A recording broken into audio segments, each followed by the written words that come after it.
Selamat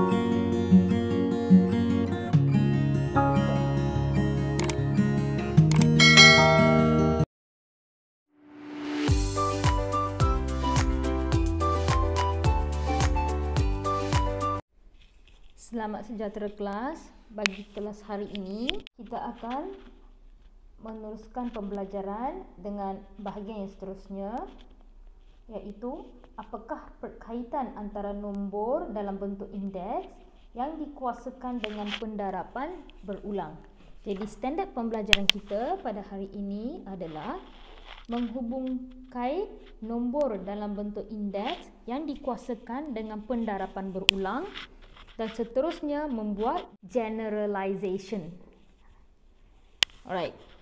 So yang pertama sekali kita akan mengenal pasti hubungan antara nombor dalam bentuk indeks yang dikuasakan dengan pendarapan berulang. Jadi mari kita lihat contohnya yang pertama. Apabila kita ada 3 kuasa 2 yang dikuasakan lagi dengan 4. Yang ini adalah bermaksud kita ada 3 kuasa 2 ini yang dikuasakan sebanyak 4 kali. Bermaksud kita darabkan dia sebanyak 4 kali. 1, 2, 3, 4. Sebab tu kita kata 3 kuasa 2 yang dikuasakan sebanyak 4 kali. Dan apa yang kita nampak? Bila base sama, kita menggunakan hubungan AM darab AN. Apabila base sama, kita akan gabungkan base ataupun asas dan darab itu akan jadi tambah. Jadi di sini 2 tambah 2 tambah 2 tambah 2 dan akhirnya kita akan dapat 3 kuasa 8. 2 tambah 2 4, 4 tambah 2 6, 6 tambah 2 8. Jadi macam mana kita dapat 8 tu? Dia adalah 2 darab dengan 4. Kita dapat 8. Kita tengok seterusnya. Bila 5 kuasa 4 dikuasakan sebanyak 3. Ataupun didarabkan sebanyak 3 kali. Jadi kita ambil 5 kuasa 4, kita darab sebanyak 3 kali. Maka akhirnya kita akan dapat 4 tambah 4 tambah 4, maka kita akan dapat 5 kuasa 12 yang akhirnya ditulis sebagai 5 kuasa 4 didarab sebanyak 3 kali. Jadi kesimpulan kita kat sini adalah 4 darab 3 kita akan dapat 12. Bagi C, 4 kuasa 3 kuasa 6, bermaksud 4 kuasa 3 kita ulang sebanyak 6 kali. Dan kuasa-kuasa ini kerana asas kamu sama, kuasa ini ditambah sebanyak 6 kali. 1, 2, 3, 4, 5, 6. Maka kamu dapat 4 kuasa 3 kuasa 6. Maka kita akan tulis dia sebagai 4 3 darab 6, maka kamu dapat 18. So, kesimpulan kita ialah kita dapati apabila kita ada A kuasa M, apabila dia ada kuasa sebelah dia, iaitu N, maka hubungannya adalah A M darab dengan N. So dari situ kita boleh buat soalan. Contohnya seperti permudahkan setiap yang berikut. Maka yang ini adalah 3, 4 darab dengan 2, 8. Yang ini H, 3 darab dengan 10, 30. Dan yang ini negatif Y, 6 darab 3 ialah 18. So, ini adalah jawapan yang betul. Seterusnya, kamu kena tentukan sama ada persamaan berikut benar atau palsu. Jadi dari sini kita tahu hubungan dia darab. Maka 4, 2 darab 3, 6. 4, 3 darab 2 juga 6. Maka yang ini adalah benar.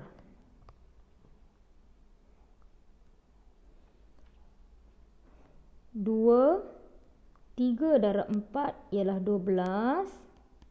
2, 2 darab 6 juga 12.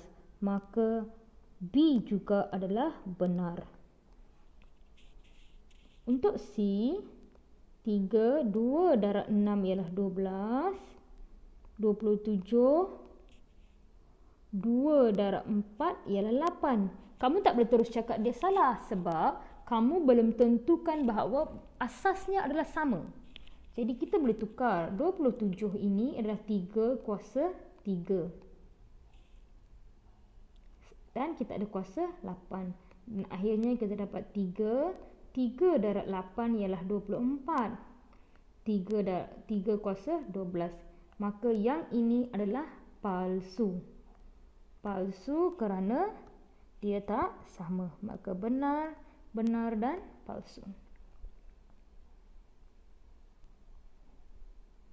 Jadi kita lihat. Ini penyelesaiannya.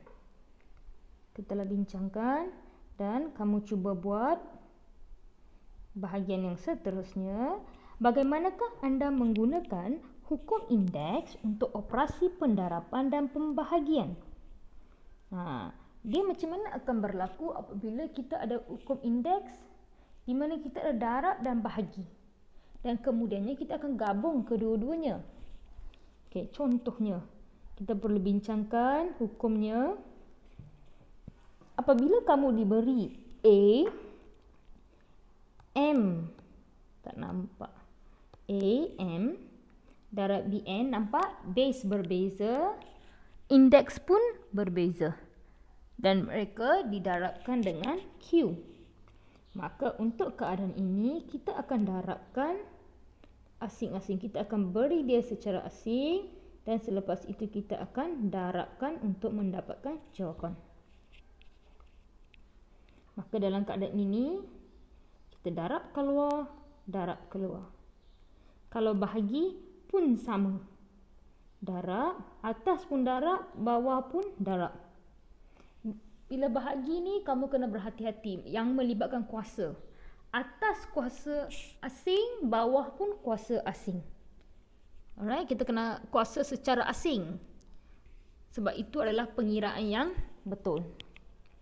Contohnya, permudahkan setiap yang berikut. Apabila darab, kita akan darab. Maka kamu akan dapat untuk A, kamu akan dapat 7 kuasa 3, 7 kuasa 3 darab 5 kuasa 4. Bila kamu kuasa 3, kamu akan darab setiapnya sendiri. Maka kamu akan dapat 7, 3 darab 3, 9, darab 5, 4 darab 3, 12. Maka kamu boleh tulis 7 kuasa 9, 5 kuasa 12. Ini untuk A. Untuk B, 2 kuasa 4 darab 5 kuasa 3 darab 11 kuasa 2 kuasa 5. Jadi setiap satu akan didarabkan. Maka kamu akan dapat 2, 4 darab 5, 20. 5, 3 darab 5, 15. 11, 2 darab 5, 10. Ini adalah jawapan yang betul. Untuk C, kita ada P kuasa 2, Q kuasa 3, R kuasa 4. Maka jawapannya P 2 darab 4, 8, Q 3 darab 4, 12. R 1 darab 4 ialah 4. So, yang ini adalah jawapan bagi C. Kita lihat bagi D. Kita lihat bagi D.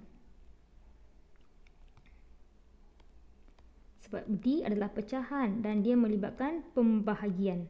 2 kuasa 5 per 3 kuasa 2. 3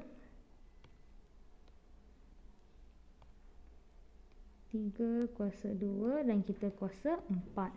Bila yang ini, macam saya bagi tahu seperti sebelum ini, kamu perlu darab secara asing. 2 kuasa 5 darab 4, 20 per 3, 2 darab 4, 8.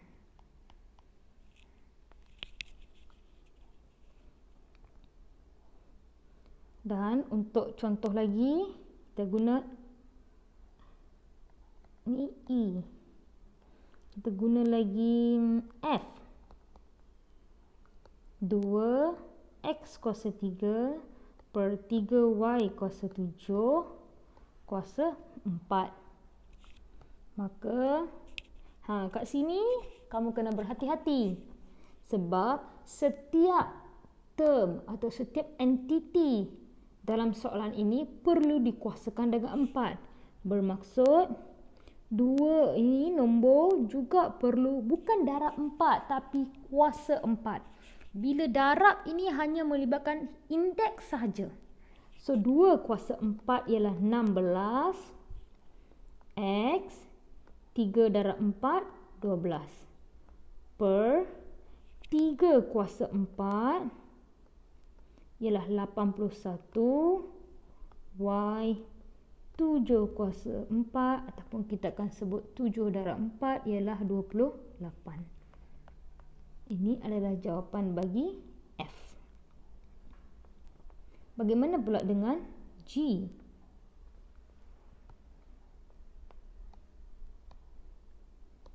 Tiga M kuasa 2 N kuasa 3 per 6M kuasa 3 N.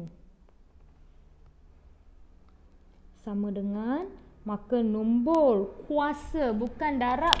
Ingat, 3 kuasa 3 ialah 27. M 2 darab 3 6. N 3 darab 3 9 per 6 M kuasa 3 N. Okey, di sini ada something. Kita kena tahu juga. Alamak, macam mana ni? Kamu sebenarnya boleh permudahkan. Sebab apa? Sebab atas dengan bawah mempunyai asas yang sama. Nampak? N dengan N, M dengan M. Maka kita akan permudahkan. Saya tulis balik. Tadi kita ada 27 M kuasa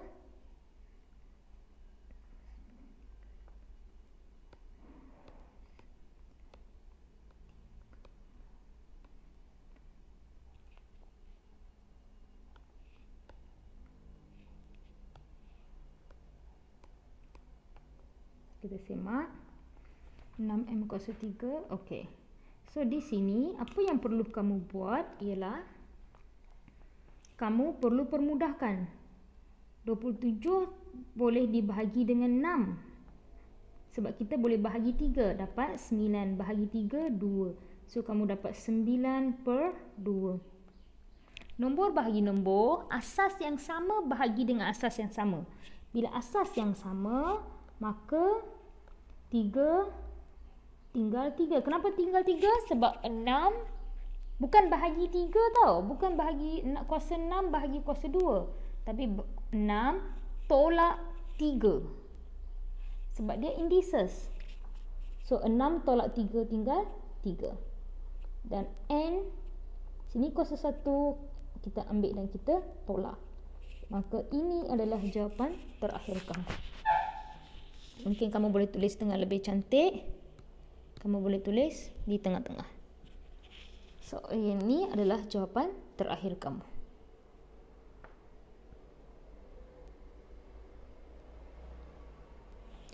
Jadi kita boleh lihat, kamu boleh semak jawapan kamu. Kamu boleh semak setiap jawapan kamu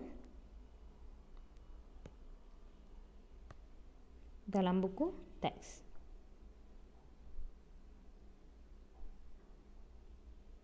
Jadi ini latihan. Dan kita akan jumpa lagi dalam kelas yang seterusnya.